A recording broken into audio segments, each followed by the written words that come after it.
So I wanted to tell you, just before I introduce our speaker today, I wanted to tell you a little bit about why we do this and what this is all about.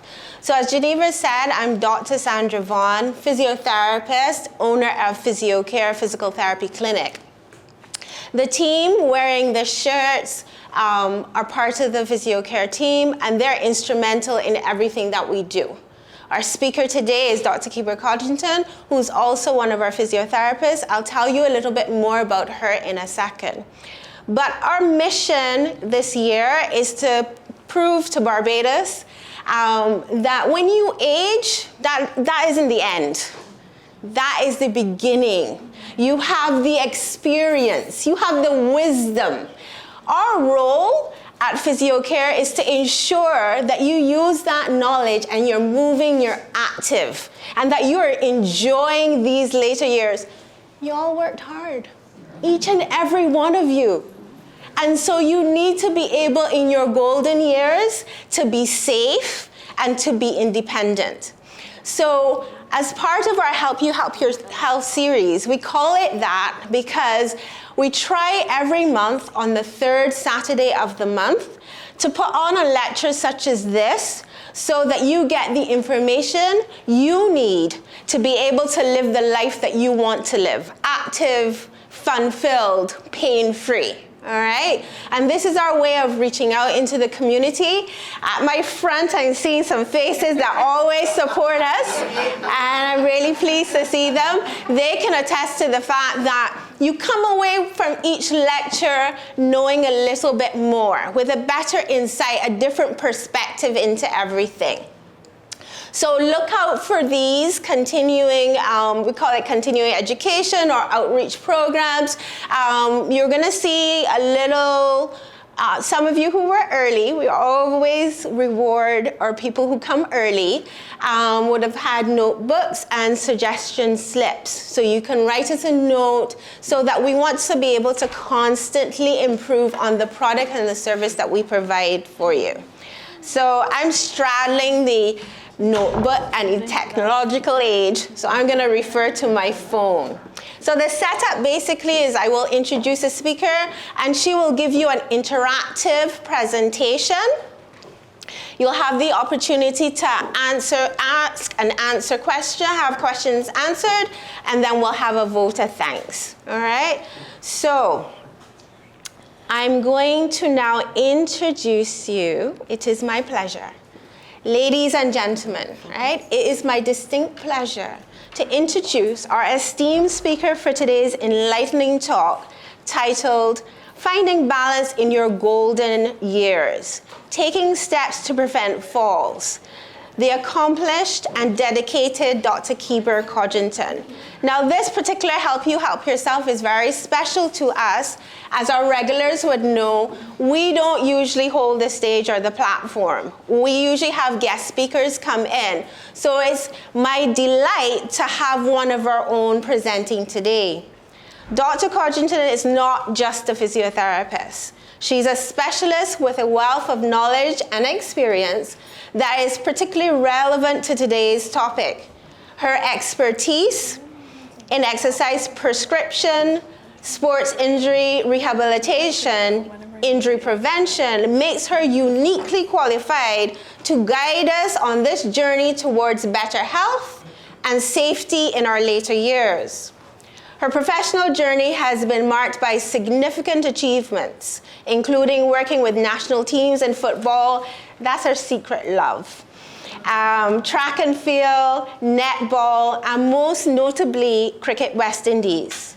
This experience has given her a deep understanding of how to maintain physical balance and prevent injuries. Knowledge that is invaluable as we discuss fall prevention for older adults. Moreover, KEIBER's commitment to community health and wellness, evidenced by her impactful tenure in St. Lucia, highlights her dedication to empowering individuals of all ages. As she continues her work here in Barbados, she brings a passion for educating and supporting our community in leading healthier, more balanced lives. Today, Dr. Codrington will share critical insights and practical strategies to help us navigate the challenges that come with aging. Can we agree we get some challenges? Yeah. Her talk will focus on empowering us with the knowledge and tools necessary to prevent falls, maintain our independence, and enjoy our golden years to the fullest. So without further ado, please join me in giving a very warm standing ovation welcome to Dr. KEIBER CODRINGTON.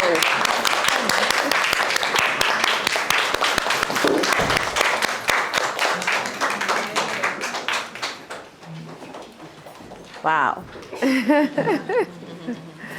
Please have your seats. Thank you very much, everyone. That is so appreciated from the bottom of my heart. Dr. Vaughn, thank you for your kind introduction. I think I'm going to use some of that on my bio. Thank you. So save and email. Thank you. So it's a pleasure to be here with you to present to you this information, and we're looking at finding balance in your golden years. And the key focus is looking at falls and the prevention of falls. We want to make sure that everyone, all age groups, all through the sphere are educated about what they can do to be able to help our elderly or loved ones. It may well not be the elderly, but our loved ones, how we can make them feel safer in their environment, how we can make them feel safer and confident that, especially with this problem, balance, that a solution can be found, a way forward can be found for them to, just live their lives as peaceful and as happy as they would like to. Okay? So we're going to get the ball rolling as we're a little bit behind time. Just needed advance. Thank you. So in terms of content, we're looking at a definition of what balance is. Yes, please. You're not seeing me well?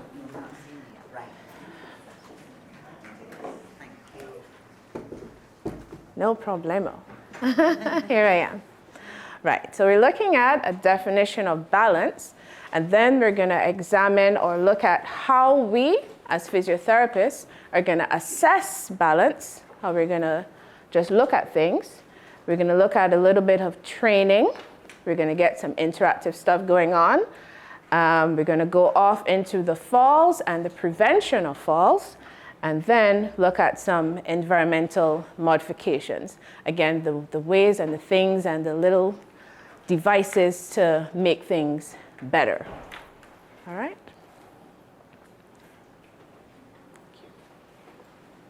So a definition of balance. This is a pretty loaded definition of balance, but I'll try to, again, make it interactive for you so that you understand where we're coming from. So as it reads, this is a condition in which all forces acting on the body are in equilibrium, and that the center of mass within the base of support and the limits of stability ultimately maintain an upright posture. So I'm going to say that again. All right? So all the forces, we're looking at gravity, if it's the wind blowing, if it's just the environment, the surfaces, all forces acting on your body, right, are in equilibrium. They're in balance. So here I am standing perfectly, or almost perfectly upright. And then we looked at the center of mass. The center of mass, we're including the head and more so the trunk, right? That's our center of mass, is within the base. And you'll hear me talk about the base of support a lot through this presentation. So the base of support is our legs. How can our legs hold us up? So the center of mass is within the base of support, and that the limits of stability, looking at everything else that's going on, is all together, is acting as one so that we can keep ourselves upright. We get that? All right. So now we look at the systems, the nitty-gritty, the systems operating for us to be in balance. And basically, the three areas: sensory, a sensory portion, motor portion, and cognitive portion. So for the sensory, we'll talk about the nervous system. I'll try to break that down for you. The nervous system, we look at the vestibular portion, what's happening in our inner ear, and the cerebellum, the lower part of the brain, or visual system, and just plain old sensation. All right? So for the vestibular system, the inner ear. And I want you to think of those who did any construction, you know what a spirit level is, or an hourglass that has the sand, and you're trying to, balance that out, make everything even. So in the inner ear, we liken it to crystals. There are crystals in there, like in the middle of the spirit level, that have to sort themselves out. If they're not right, if they're tilted to the right, this is going to happen. If they're tilted to the left, that's going to happen. So when we put that spirit level on the wall, we want to make sure that everything is level. And that's how we keep our center of gravity, whereas the inner ear is concerned. The other part is the cerebellum. That's the lower part of the brain. Again, we want to hope that all the signals going up and down to the brain, up and out to our arms and our legs, are pretty much operating well, so that, again, we remain in balance. The visual system, that's pretty easy. Are we seeing well? Can we see what's in our environment? Any obstacles that are there, we know how to get around them, plan our route, easy. And sensation. At our base of support, there are lots of nerve endings under the feet. And these are going to give vital information about where we are in space, and we call that proprioception. So if, like with diabetic neuropathy, if the nerves under the feet are not giving you that information, we might have some problems with balance. Right? All right. The second area, the cognitive. This is, again, how the brain or how the nervous system is analyzing the information about where you are in space. So the first section here is attention. Are we aware? Attention, awareness. Are we aware of what's happening with us? If you think of Histil, anybody that's taken Histil knows that in a few minutes or so, things are not going to be just right. So the brain is not sending those signals across. We're not going to be totally aware. And again, you see how risk can happen and that everything is not kosher in terms of our attention span or awareness. The processing of that information. We talked about the obstacles before. So are we processing that well? Do we think that that step is shorter than it really is, and we approach it a particular way, but then it's not how it particularly is in space, how it is in reality, right? The processing of the information in terms of what is around us in the environment. And the planning, again, how are we going to approach that? If I'm going to move from point A to point B, if I'm going to get from here to the table maybe, how am I going to do that? How am I going to plan that route? How am I going to get things done? All of that information is important. Moving swiftly on, the motor side, again, you see how the nervous system is so active in our balance processing. We're looking at the strength side. Is our base of support strong enough or not to carry us where we need to go or want to go? And it's about want, where we want to go. And flexibility. Again, let's look at the base of support. Are the knees flexible enough, or are we here? How do we make things better? All of this is important. Moving swiftly along. So we looked at, the assessment of balance. What are we looking at? How are we going to look at any one individual that's having a problem? How are we going to figure out what's going on with them? We look at the base of support. Are the legs swollen? Are they heavy? Are they red? How is the muscle mass looking? Right? The symmetry of weight bearing. So here I am. I'm on my right leg, more than my right leg. So it might mean that if anything happens, I'm going to go that way. All right? The symmetry of weight bearing. This is symmetry, or close to. And any asymmetry is going to be a problem. The position and sway. Position looks at the trunk again. Are we here? Are we here, which is where we want to be, or are we here? We know that something is happening when we have differences or changes. And the sway, what's happening in this direction. So that was that direction. What's happening in this direction? Okay? The strategy. What is happening again with our legs? Are we taking, careful steps? Are we confident to move about? Or we don't know what's happening with our base of support. So these are things that you're going to look out for. And the suspension, that sounds like a car part or something like that. The suspension refers to the ankles. Again, the stability of the ankles. What is happening there? Is everything all right? Do we need to do some strengthening there? We get into all of that.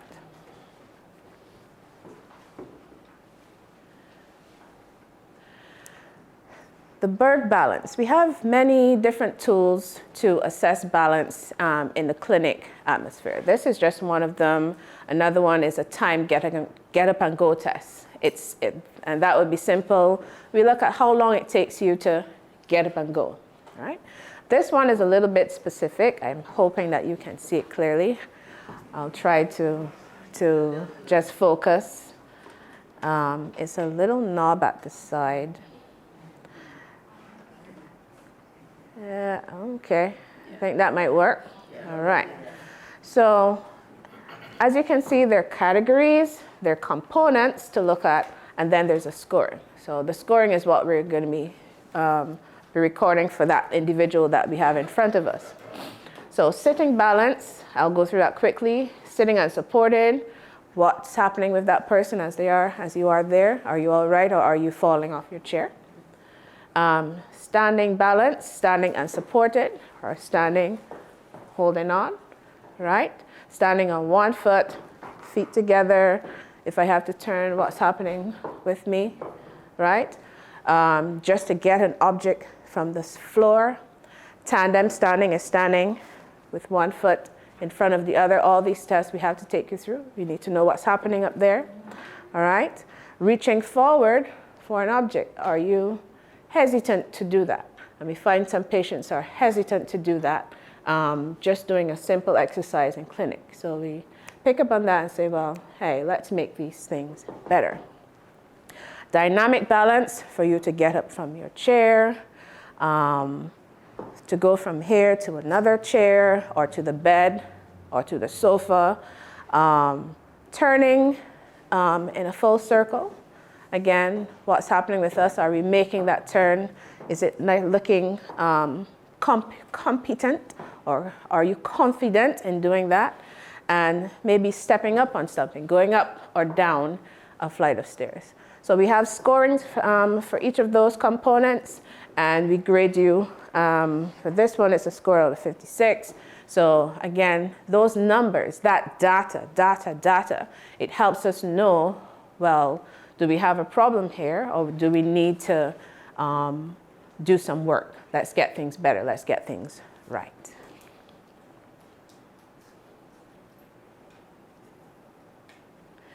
Further assessment of balance in clinic, we're going to do strength tests, so global strength tests, what's happening in the arms. The arms help to make up your balance. Yeah, the arms help to make up your balance.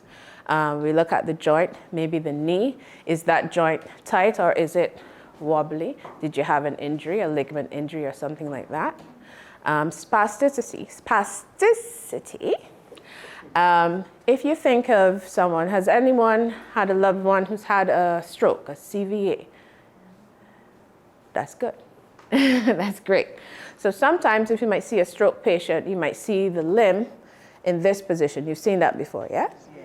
So in order to try in clinic, to try to get that arm straightened out, it's hard work to get that done. But then the brain says, nope, that's spasticity.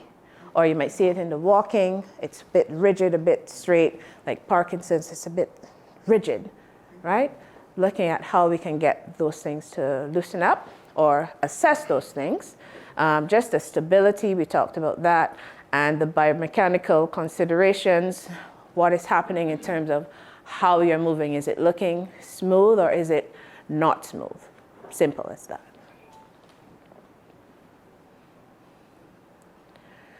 So we did a live, or I did a live last week, Thursday, and a question came up, what are some signs that your loved ones may be having problems with balance? And these are some of the things that were mentioned that came up. So, sometimes we have that auntie who likes to go to do her shopping or goes down the road and is on a trot, a fox trot going down the road. But then, throughout time you say, but, what's happening with auntie? What's happening? She's not looking herself. She's slow.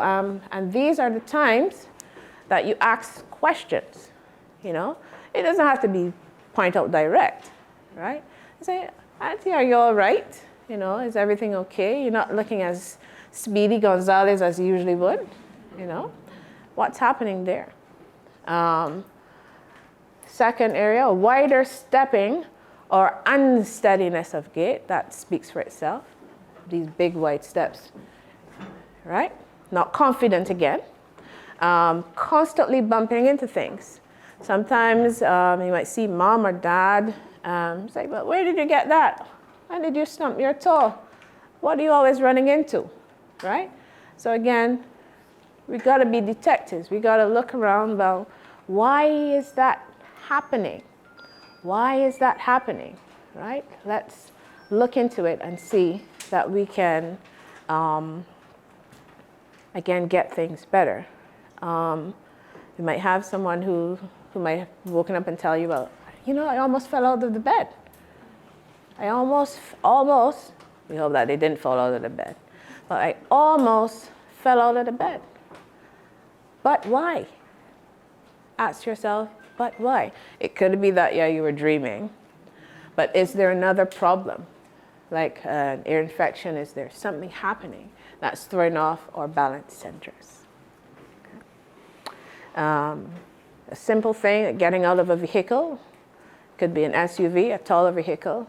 They're not doing it as they would before. There's some problem. Let's look at it. Let's identify it, and let's work on it. All right? A simple thing like sitting or getting up from a chair. Again, all things to consider.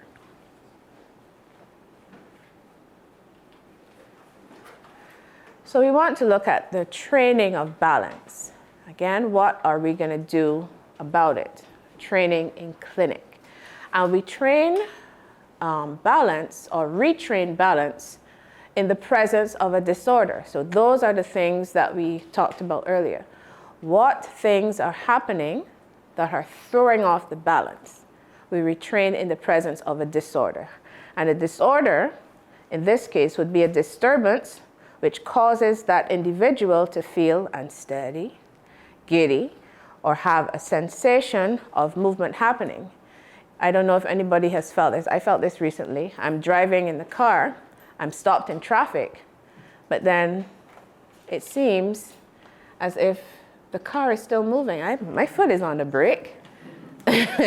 I'm sure my foot is on the brake, but it just feels, hey, am I moving? That kind of feeling, right? So a sensation of movement happening, so it might feel like spinning or floating or just simple disorientation.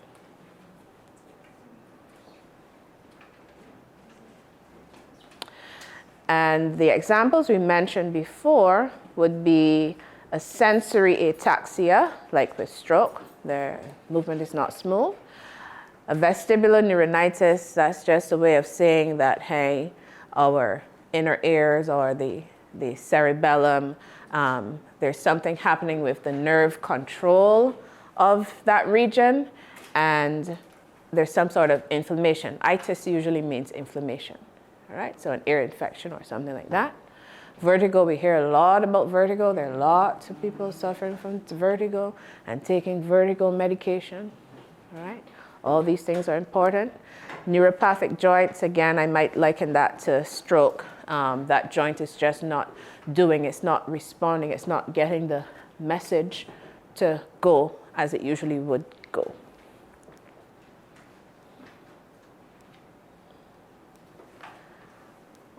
All right, I'm going to take just a little pause here because I want you to feel a little bit interactive in this moment. And I'm going to call on you now, Margaret.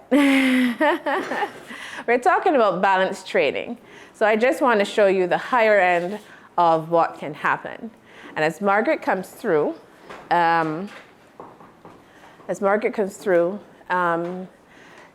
she is a patient of ours at Physio Care.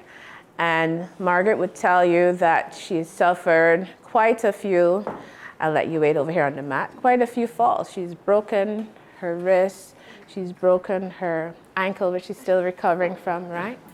We'll talk a little bit more about that. But in terms of balance training, I just wanted you to have a snippet of what might happen in clinic. But this is the higher end of what you're going to see happening. So I'm going to put Margaret on the piece of equipment called the BOSU. May have a little bit more light. Margaret, thank you for helping me up. Let's go around to the front of the BOSU. Good, good. All right. So this is an unsteady surface. So we talked about unsteady surfaces already, that we know how what's happening, the underfoot is able to process what is happening. It's a really nice tool. The underfoot is able to process what's happening so that your balance center is able to process and cancel that information out so you remain in an upright posture, okay? So Margaret, thank you. We're gonna just do, and again with the Berg balance, we talked about a static balance and then dynamic balance. So I'm gonna invite you to stand right in the middle of the BOSU as we go one foot, that's it, in front of the other. Well done. Margaret's an expert at this now. It's me who's going to try to keep my balance. Good. Right. So you can see, if you want to stand up to have a look, you can see that this is a quite unsteady surface. Margaret is doing all she can. I'm here with you. You know, I'm here with you. She's doing all she can to figure out, you know, how to keep that balance with you. Margaret is really great at this. So now we're going to do a little bit more dynamic, right? She's going to be moving on and off of the BOSU equipment, all right? So we're going to do a step up the right leg and then the left. Up and lift and back down. So I want you to give me a high knee. Let's dance on this BOSU. Up today and lift and back down and switch to left and up and back down and up and back. Yes. Margaret is fantastic. Switch to the left and up we go. Just one more. You will feel accomplished today. Beautifully done. All right. Yeah. I'm just going to move this out of the way. All right. Thank you, Dr. Vaughn. And this, now, it's not a DJ piece of equipment, right? It's right? It's just a disc, but it just adds another level of difficulty to what we have to do in clinic, all right? This one, I may or may not help you with this one, but I know you'll be great, yeah? So we talked about turning 360 degrees. So you're gonna make your way all around to face, right? Step in the middle. Both feet? Yeah, so put your foot, right? Well done. Just a slight touch. I'm right here. I'm right here. I'm right here. I'm right here. Keep turning, keep twisting. Well done. Well done. Thank you, Margaret. Margaret's a champion of balance. I'll let you take your seat. Right, thank you. Yes. Beautiful. All right. Don't worry, you'll have your turn. So don't worry. You'll have your turn. All right, so I paused at that slide. I know you would be reading the slide, and good. Because these, you can't see. Ooh. All right, is that a little bit better? All right. All righty. So again, with balance, these are some things that you wouldn't have thought of that can impact your balance, all right? So the first thing here is affective disorders and psychiatric conditions. I want to call all of them, but pretty quickly, yeah? We're pressed for time. I want to call all of them because I want you to process that. But hey, how can a psychiatric condition predispose you to a balance problem, all right? Depression. Somebody's depressed, they're going to be on medication, yeah? And usually if you ask them, they might not be feeling themselves. Their processing of information is not going to be the same, right?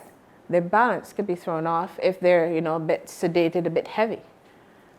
Sedation, balance, fall. Fear of falling.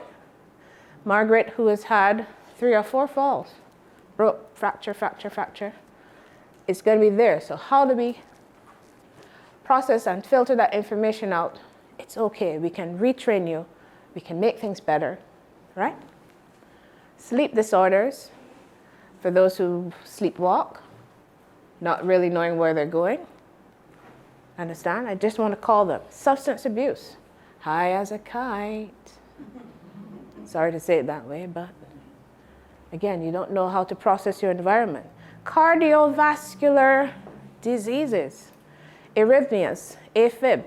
Again, the type of medication. So you might be in a condition where it's not controlled, right? You might be feeling a bit flustered, a bit disoriented. You're not going to process that environment well. Congestive heart failure, an overload of fluid that's happening within the system. Again, the legs are too heavy. Base of support, problems. Let's look at peripheral artery disease. That's the blood flow to the legs. Is all things well? Are the feet swollen again? Are the veins, the varicose veins, really large? What's happening there? What's happening to your base of support? Infectious and metabolic diseases. Diabetes mellitus. A diabetic coma. Right? These things can happen. All right? Even thyroid issues. Again, the medication. You'll hear that word, the medication. Obesity. Base of support again. Are the legs not able to carry you where you need to go?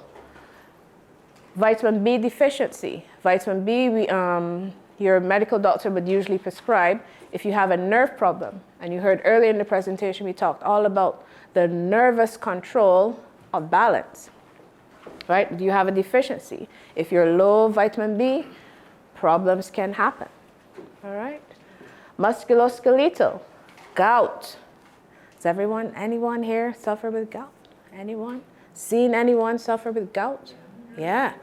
You know what gout is like? Severely swollen red joints. Ooh, can't touch those. And it happens in the mostly in the big toes, the knees. Yeah, the knees, even the hands and fingers. So suppose you had to use a cane and the hand is, and the feet already inflamed. Problems can happen. All right. I'll rush on. Parkinson's disease. Again, anyone know a Parkinson's patient? Parkinson's, yeah. So a Parkinson's patient they get very stiff. Again, can't process the information about balance. All right. Hearing impairment. Right? Crossing the street, not hearing that something is oncoming, something can happen. I just want you to process that. That's why I'm calling it. I want you to process that. All right? Other things like recent hospitalization. So you're in the hospital, you're not going to be 100%, right? Again, things can happen, right? I hope that has made an impact on you. Just this slide alone, yeah? Things can happen.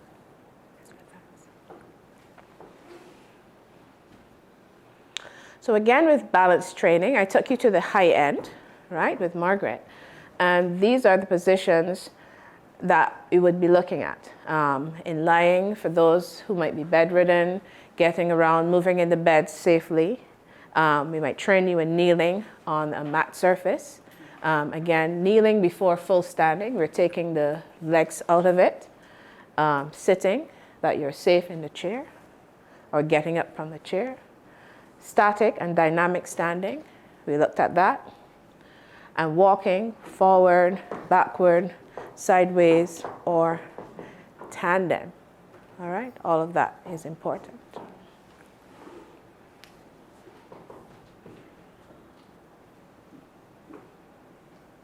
So we move swiftly on to falls and the prevention of falls. What causes a fall? Talked about some of them already. Age, increasing age, not as mobile as we would be. Medication is a heavy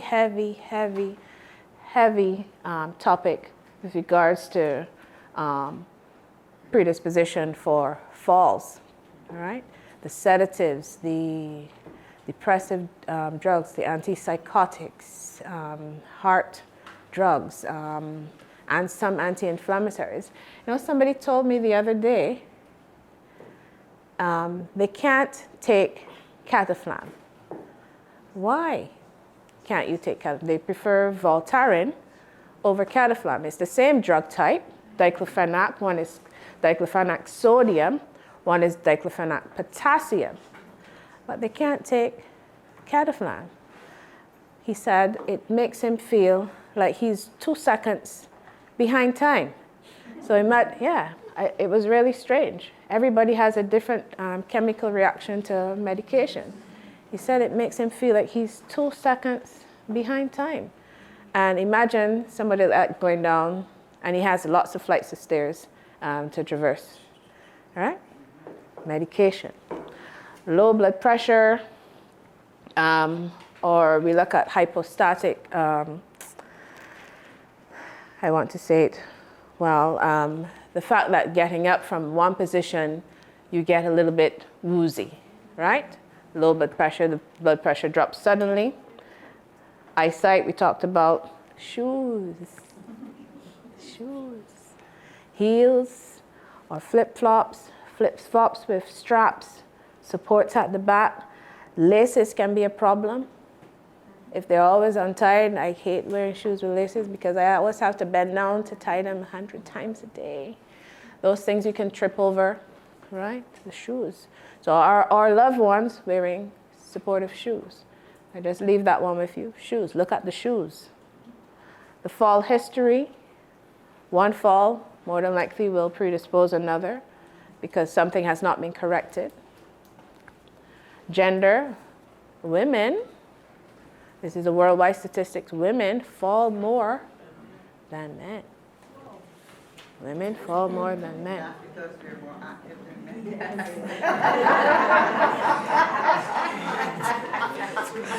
I'm not going to answer that. That's one question I'm not going to answer. Yeah?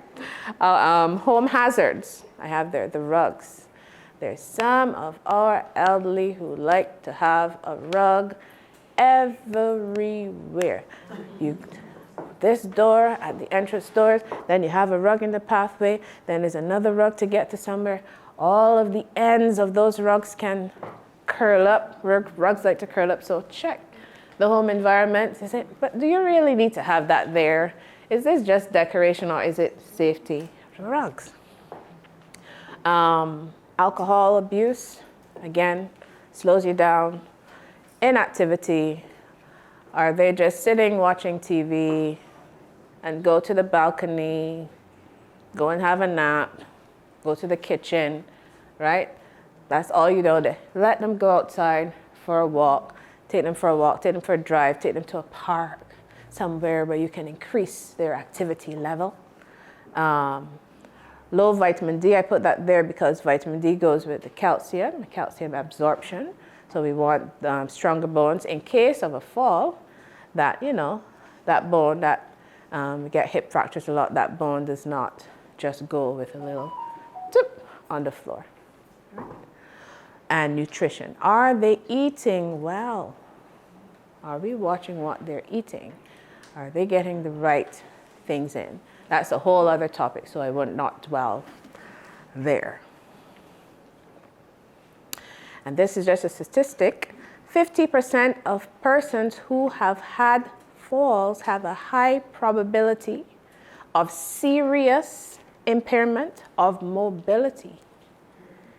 And 10% of these dying within a year. Just put that there. We mentioned hip fractures just now. It's a really large bone. Lots of things can go wrong if we didn't detect it. Someone is falling at home, they might be able to get back to the bed, but it's a really large bone. Many things can happen. An example would be you've heard of emboli or emboli of air or blood.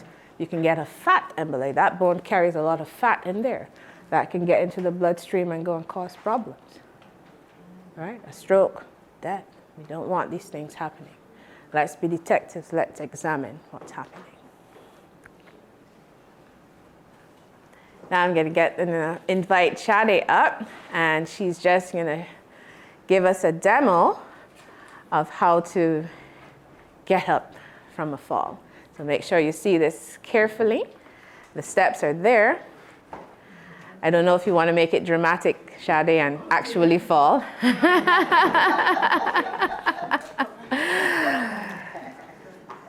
Oh dear, she has fallen and she is going to get up, all right?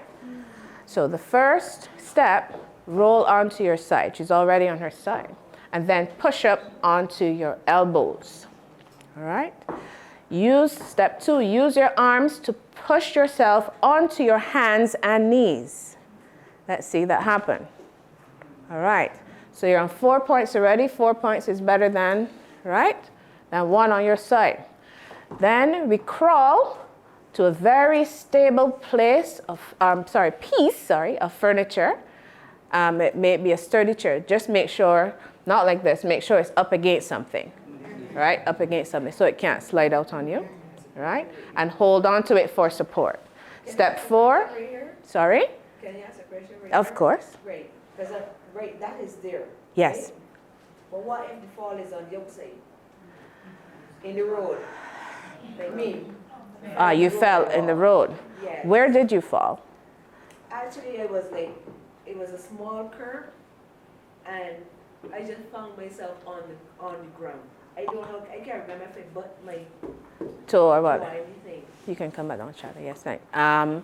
So did you land on the curb or did you land on the road? Kind of in the road. All right. So depending on your level of consciousness, so that's important. Hopefully there's someone around to help in that situation.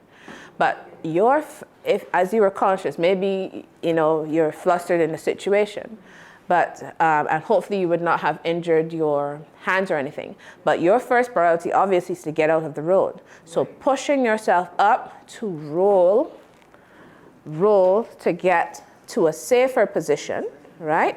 The step 3 says to crawl. So there might be a pole, there might be something. You have to look for something in your environment that can make it safe for you to get it. It could be a fencing, something like that. So you can grab a hold of or just sit there, catch yourself. If you need to, call for help. There must be Samaritans around, we hope that they are. Call for help. There might be a vehicle passing by. Somebody must stop, right? But your priority, if you can, is to get to safety. So roll to a better position. Use what's in your environment. Use whatever is there to hold on, grab onto, so you can get yourself up, get yourself going. All right, if there's an injury, we all have cell phones these days. It's important in that moment to always have somebody on speed dial. Who is, you think of, the first person that you would call to help you in such an emergency? Always have that person's number maybe written down in a particular place in your wallet or something like that. Educate your loved ones to do that. That's why we're here, educating. so that there's some emergency response to the situation. All right? Okay. Very good? Yes, ma'am. So, number 3, crawl to a stable piece of furniture. 4, you slide, because we might have a stronger leg. So it says to slide or raise your stronger leg forward, right? And one leg will follow the other. So you push yourself on up, lean forward and push yourself up, and then you can go to sit onto your stable surface. There you can, as they say, catch yourself. If you're close to the phone, call for that person for help. Or if you recover, then you can move on to sort yourself out in that situation. There's so many situations, I can't call them all. But if you have a question in this moment, you can ask. All right? Yes, please. That's me. Hey. I had a family member who's very obese, and she fell at home. Not in Barbados, should I say, but couldn't get up. Right. However, she had the telephone close by, so she was able to call her doctor, who couldn't assist her because she is very obese too. That, you see that obesity thing. I'm watching her. She wouldn't be able to get that done. Very those people are that obese. Yes. It's a real problem to get one foot up and the other. She had to stay there. Okay, let's look at that moment. I just gave you a little pause. Now, educating that person that if something like that happens, they need to have more than one way of handling the problem. So yes, she called the doctor, but the doctor could have called for emergency services. She called her daughter. Oh, The daughter. daughter did call the fire station. Yes. And they came and got her up. She could not get up. All right. So at least we had a solution. Something. I'm not sure if we have it here. Somebody can help me. You've heard of something called maybe a life alert or something like that. Right.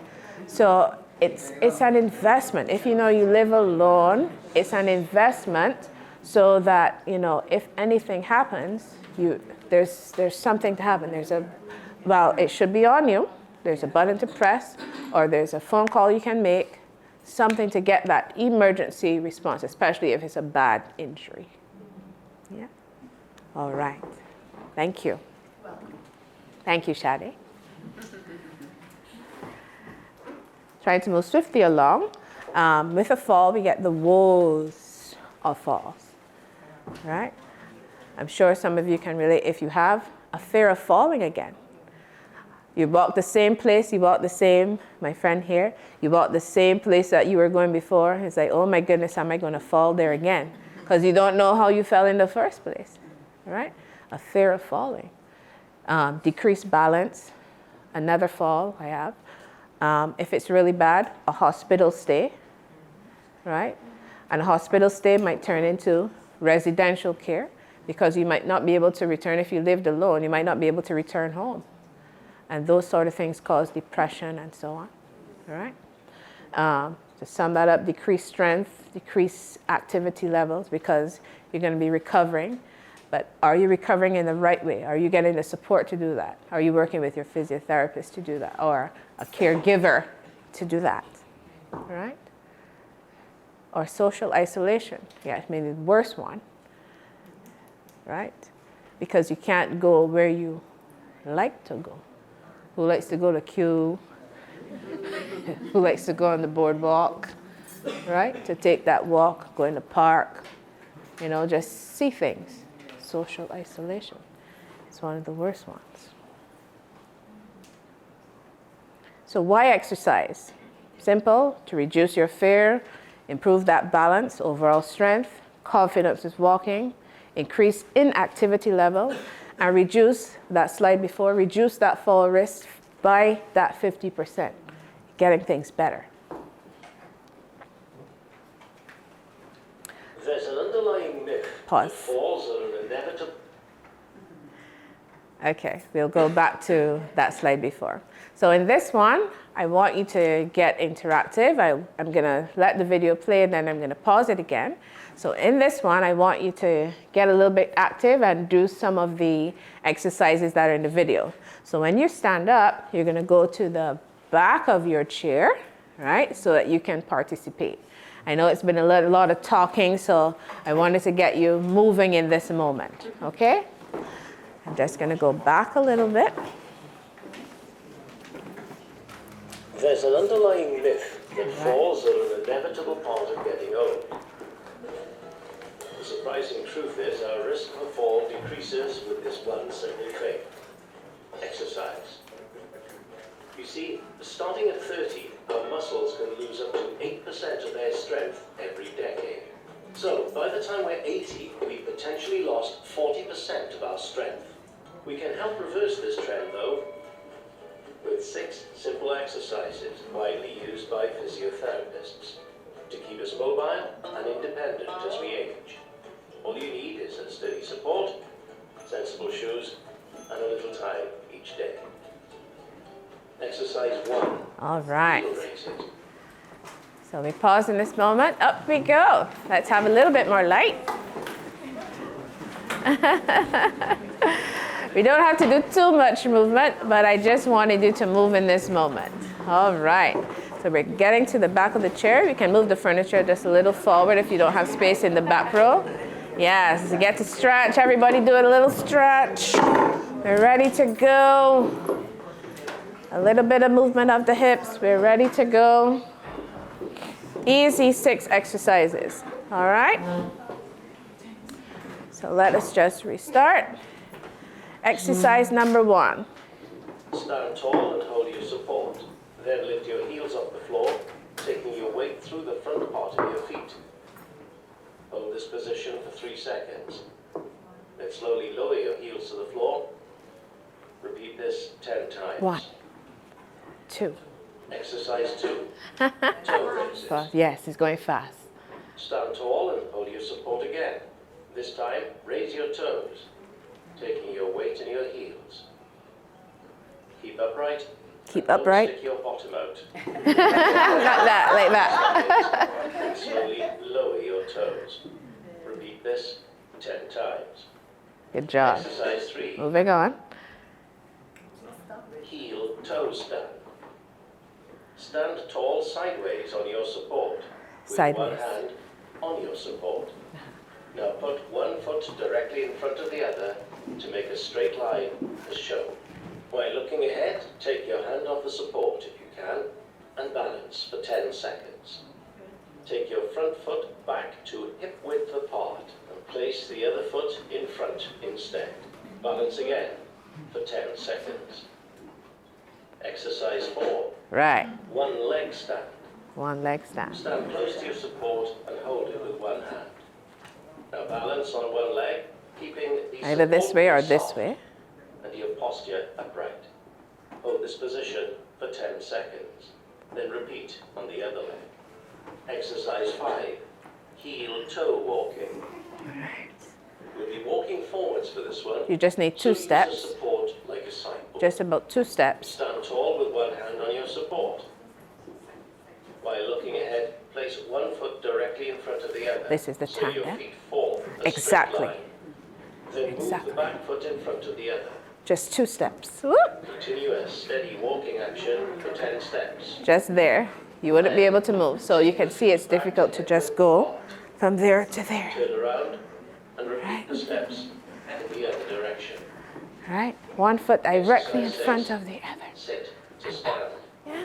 Place your hands on the chair for extra support. If you need to. Carefully step back until your legs touch the chair.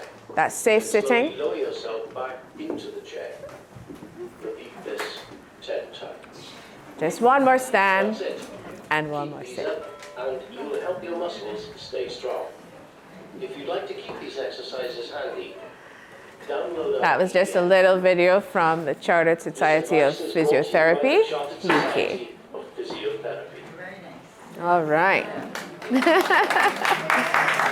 that you're having fun. Yes, please. Site that you will go on to get the It's the chartered, so this at the bottom says www. We can get that information after as well, but I'll call it out.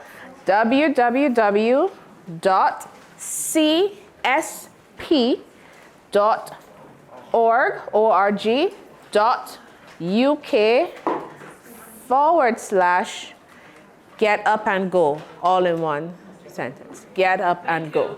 Most welcome. And the and is spelled out? Yes, A&D? get up and A-N-D-G-O. Thanks. Most welcome. All right, so by acting now to prevent falls and maintain your strength or your loved one's strength and balance, you can ensure that you and your older loved ones remain active and independent. Independent is such an important word in that moment. Independent. They love to be independent. I like doing things for myself. All right. Okay, independent. So grab the ability to do all of the things that you need. I'll add in that word, they need to, self-care, and then want to do. All right. This is Simone Biles. This is superhuman, I call it.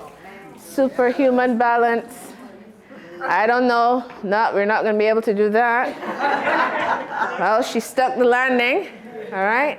That's what we can aspire to be in our minds, to be at the height of our balance. Yeah? So thank you so much. Most welcome. And at this point, I'll take any other questions. We just have one more segment, and then we're going to move on to because we talked about the environmental modification, so we can do that at the end. But I'll take questions in this moment. Any questions from you? Anything that struck you as important, anything that rang home? We looked at all those medical conditions. Anything that rang home for you that you would like to ask in this moment? Yes. Okay, one and then two.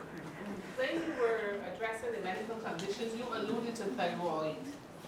Yes. How can your thyroid, or in what way would your thyroid affect your balance? So we know that sometimes with thyroid, we can get an overgrowth of what's happening in the neck, right? And with that, you have fluid imbalances. All of the sinuses of the brain, that fluid passing all over and around the brain. You can get an increase in pressure. You see that their eyes sometimes, are a little bit full. So it's a lot of pressure from that excess fluid. And again, all of those, we talk about going to an ENT, an ear, nose, and throat specialist, right? All of that excess fluid can have effect on the balance center, right? Remember we talked about the inner ear, right? And that spirit level effect. So if you have maybe more pressure, sometimes your right nostril might be blocked, so you're just feeling a little off balance. That's the type of situation. So we're looking at things that make that balance center not efficient and can predispose you to a fall. That's at least one way. And it could be the medication as well. Medication and condition. Most welcome. And then, three. In the car, and the car feels always moving. Yes. So can you repeat that? No problem. Okay, let's look at the senses. So sometimes, once one of our senses might be more overactive because you're at a stationary position. That's why people take Gravol when they're going on a right? So you are at a standstill, but your visual system is still processing movement happening in that other lane, and sometimes in two lanes. So I think I was on a hill. So I was stopped in traffic, and then I'm still processing that movement. I might not be looking at it, but that movement is just triggering something in the nervous system that, hey, is movement still happening? But then I had to, as I say, I looked down, Is my foot off the brake, right? So I made sure that that was on. That kind of thing. It's just a processing, and we talked about that in the earlier slides, a processing issue, because I have vertigo as well sometimes, because I have a hearing problem. One ear is better than the other. One of my nerves is damaged. I was sharing that with you, right? So I can feel off balance sometimes, all right? So is that a red flag? It can be a red flag. So, just to process to see, well, do I need to speak to my medical doctor? Is something happening? They will use their scope to check the ears. Is it an ear infection? Do I need to give you something to just cover that, or we just let it ride? Do I need to clear out your sinuses? Things like that. Do I need to get my eyes checked? Is it that time of the year? I've been a little bad. I think I'm running on 2 years. Yeah, I have to do it this month, right? Getting the eyes checked, yeah? So it is a red flag. Thank you for that. My friend in the back. Yes, please. So I'm just saying, I have arthritis Yes. in my knee. Mm-hmm. And I find that when I first developed the arthritis, like I had to recondition myself because I'm a person who's always on the go and do things. There you go. Sometimes I would get up suddenly and then it would be, my knee. So it can affect your balance also. Yes. It would be affecting my balance. Yes. But what I do, I walk a lot. Mm-hmm. And somebody's telling me, I want to know if it's true. Somebody's saying that I should not walk really because it would wear down the No. Right. When I get up and go, and when I do my stretching exercises and so on, it goes away. Yeah, so I'm better. right away, you see that the movement is what makes things better. The knee joint is such that it has fluid within there. That fluid bathes and cushions and then also lubricates the joint. When you are asleep, obviously the knee is not moving. So in that first move on waking up, when you want to move the leg, it's not going to be as agile. But then if you did some bicycles on the bed or something like that, have a sit down and flex the knees, get that fluid going. It's like WD-40.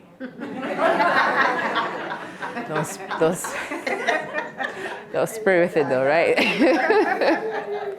Right? So that movement, that's to say, why exercise? It gets things better, it gets things moving, because the joint is not there by itself. The joint has ligaments and tendons and muscles and fascia and all kinds of things moving around it. I'm losing weight. Helping to get, Sorry, I like to say my knees are thanking me. there you go. The knees are going to carry, each knee is going to carry 50% of your body weight, just like each ankle, your suspension is going to carry 50% of your body weight. Same for here. So that's why these joints you find are affected really fast in things like rheumatoid, because it carries a lot of, it's a weight-bearing joint, right? The fingers, maybe not as bad, but that might be because of our occupations, or whatever it is that we've been doing throughout our lives, right? The joints are affected in that way. I hope that answers your question. Thank you. Any other questions? I was about to say, and at night, massage your knees when you go to bed with coconut oil. Okay. Coconut oil works. Coconut oil works for you. There can be coconut oil. Some people. The professionals told me that weight massage, even if you do not have any pain, it's very important To lubricate as a weight-bearing joint. Some people use castor oil, some black seed oil, coconut oil, and they heat it as well, because in our elderly might tell us they heat up the in St. Lucia they called it a fixio, but here they might just say like when you melt the candle grease and right, at least they still sell candle grease in Collins to melt up and get that heat in. The joints like heat.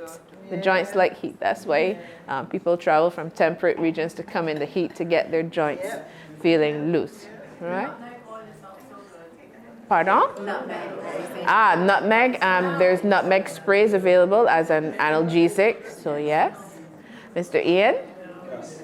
What advice, given the topic, would you give for persons with replacements?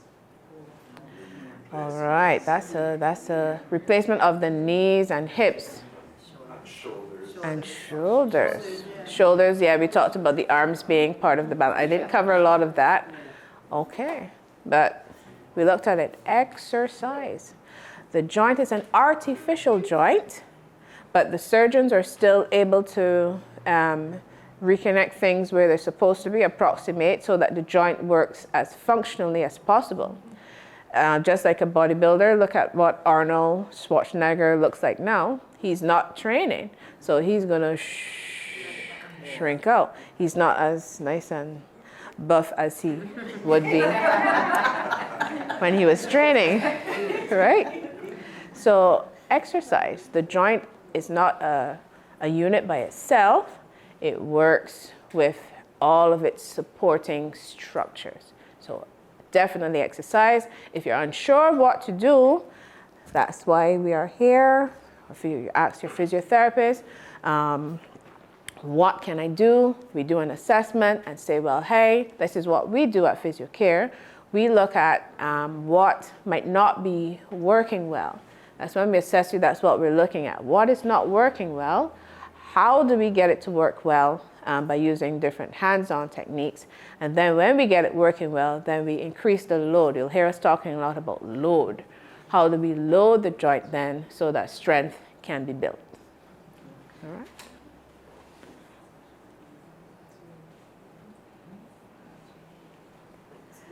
Yes. I just want to continue from where my friend left off in terms of the exercise. But is it true that the exercise can cause the joints to rub and bones to wear away?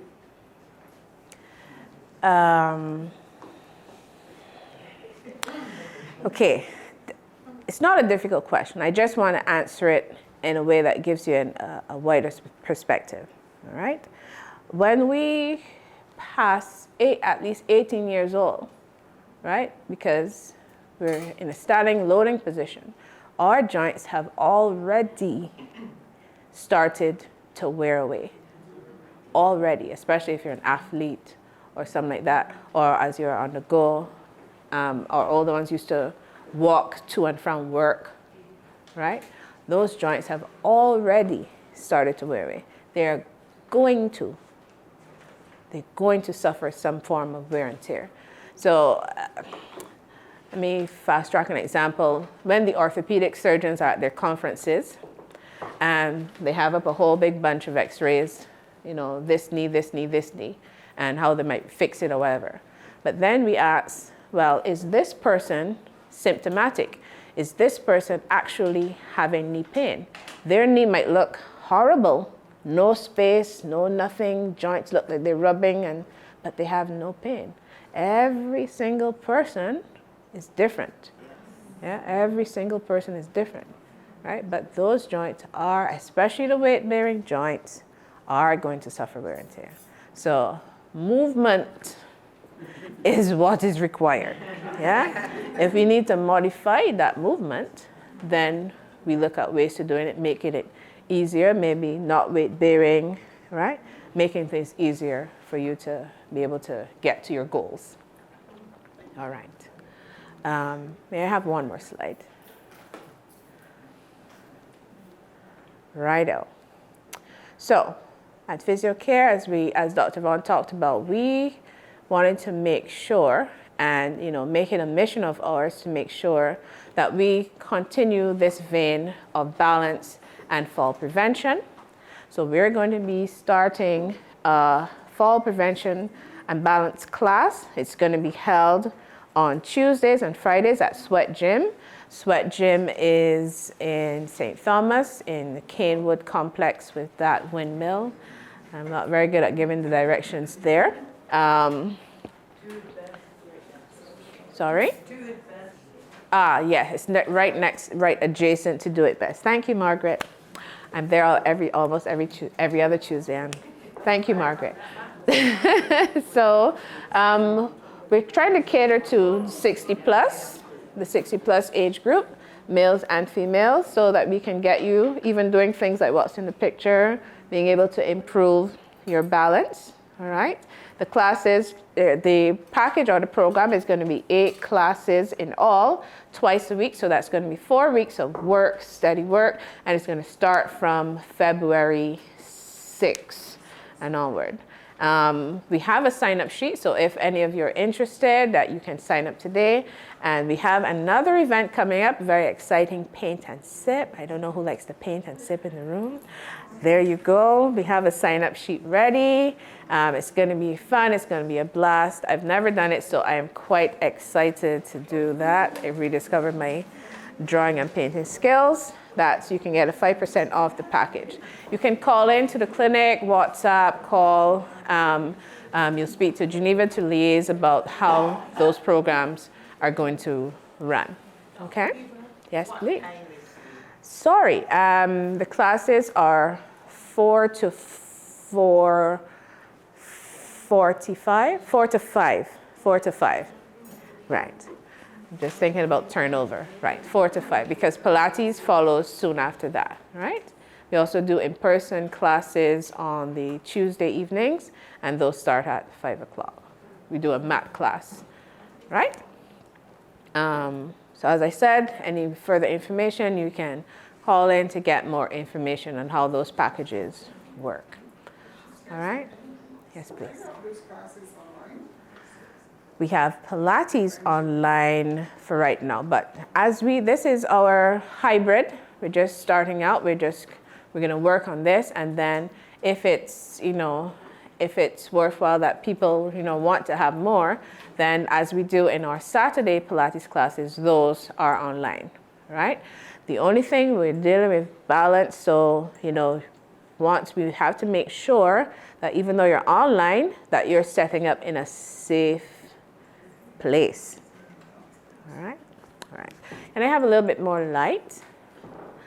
I'm just going to move swiftly on to this table. There are leaflets here, so as we conclude, we're at the end, but as we conclude, we just wanted to, these were showcased to us from Carib Rehab. These are available at Carib Rehab. So these are the environmental modifications. So we're looking at things like canes. This is a hurricane. Interesting name, a hurricane. So this has a very sturdy base, right? It's a foldable walker, and that tripod-like base just helps to make sure that you're grabbing your surfaces properly. Here we talked, well, I didn't mention the bathrooms, but bathrooms are an easy place for you to have a fall because it's slippery. So we have in also the bath mats, right? The non-slip bath mats, those have the suction at the bottom so that you can put that in the shower or the tub, right? You'll have to contact them for the prices, I don't. Sorry. Right, and these are the grab bars. So as we are being detectives, right, in our environments, in our loved ones' environments, we're being detectives. Look at what areas would you need a grab bar? And you would see them mostly in the bathroom, maybe to get up from the toilet, or to step out of bar here to step in and out of the shower. They come in 2 different types. This is the one like a really long handle, or this one, which is a folding one. You attach it, but because of space, right, it can fold back into the wall.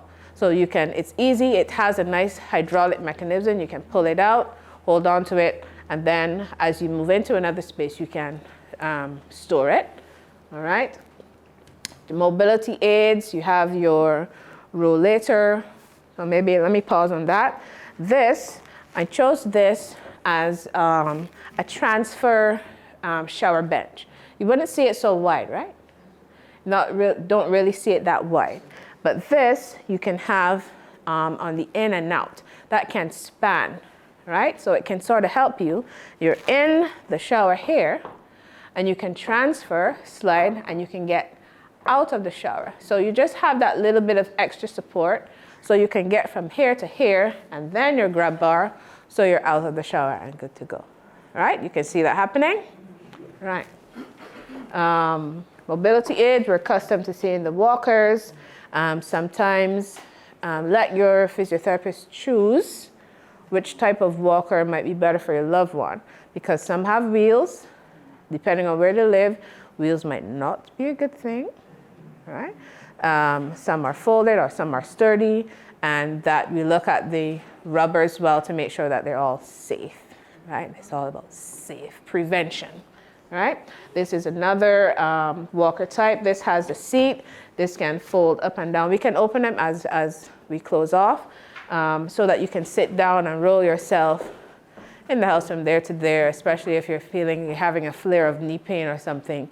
You can move around, and it has brakes. Instead of put your hand on the brakes, put your foot on the brakes, put your hand on the brakes, so it can stop you from that extra movement. You have a safety mechanism in there, all right? So I hope you have thoroughly enjoyed this presentation. It's a pleasure for me to bring this information to you. And if you have any questions, feel free to send those in, again, via email, via our website. Nothing ever comes to me, yeah, in a steady stream. But you gotta keep on going.